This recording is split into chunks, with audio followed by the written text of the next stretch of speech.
In today's video, I am going to be breaking down Dyson Daniels on defense. This guy is absolutely insane. He does a lot of things right, especially when it comes to stealing the ball. So if you are looking to become a better defender, a better off-ball defender who turns in, it's hard to explain. Let's just get down. Let's check him out and see what he does so well. And if you want to be able to jump high, make sure to go check out the vertical jump training program that is down in the description below. Okay, so this right here is Dyson Daniels, and he is an absolutely phenomenal on-ball and off-ball defender. And this is what I mean right here. So right now, he is forcing baseline, and you don't really see this much in the NBA anymore. There's not much defense in the NBA anymore, but Dyson Daniels plays defense. So I'm going to put this into slow motion, and I'm going to show you what he does really well.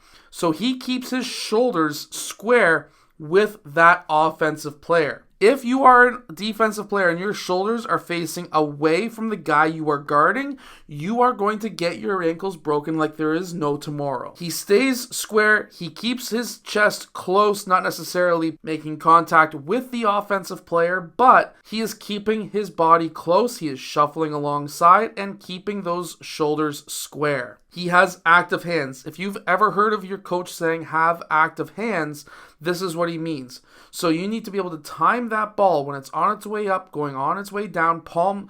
You can't see it from this angle, but his palms have to be facing up, and he's going to just poke that ball free. Because his shoulders are square with that offensive player, if he missed the ball, he is still going to be shuffling alongside that player.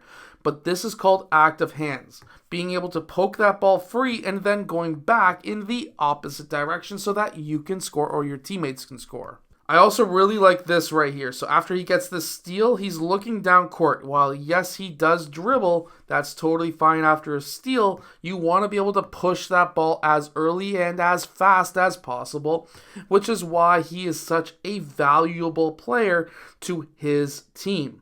He was able to lead that pass to his teammate, and then that led to an open, reverse layup, slightly open.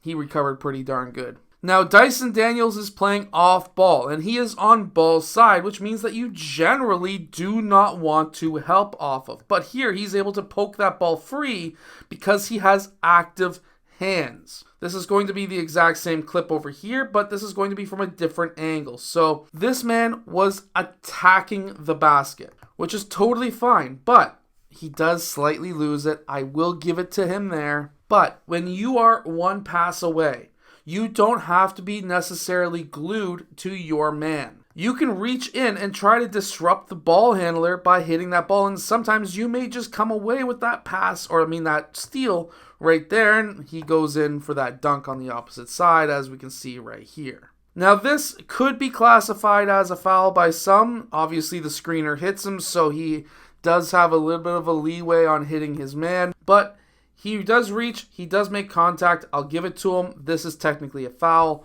but the referees never called it.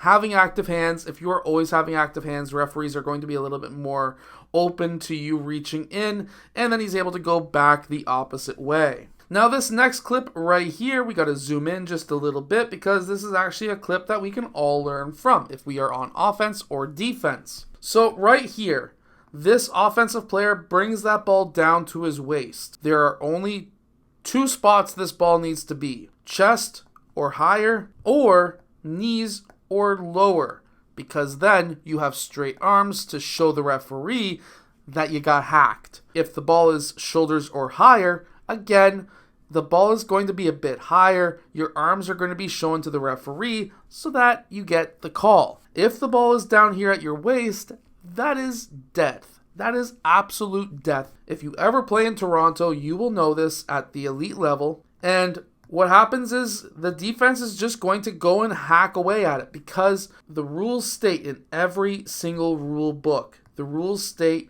that your hands, if they are on the ball, are part of the ball.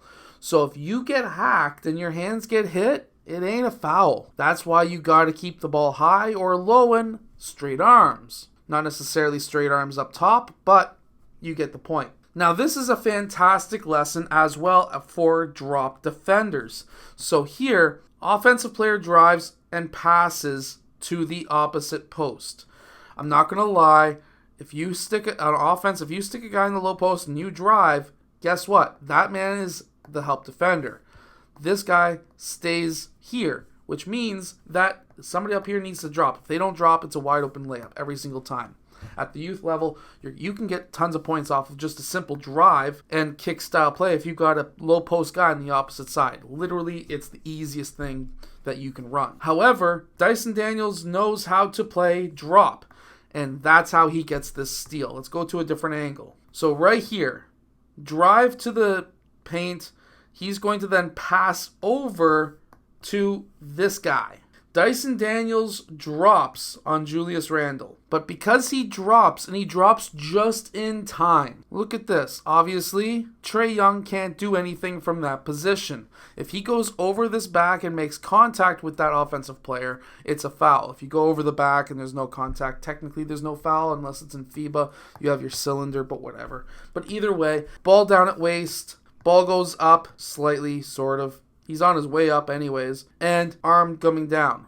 Now, sometimes the referee may call this a foul because you're swiping, so keep that in mind. But he got all ball right there, and he was able to get that steal. These theatrics are to try and sell a foul that wasn't there. Now, this is what my nephew David does extremely well. When you say, do not let this guy touch the ball, this is the type of thing that a really good defender does. So right here, he tries to get in between hand first, in between the dribble handoff and the man he is guarding.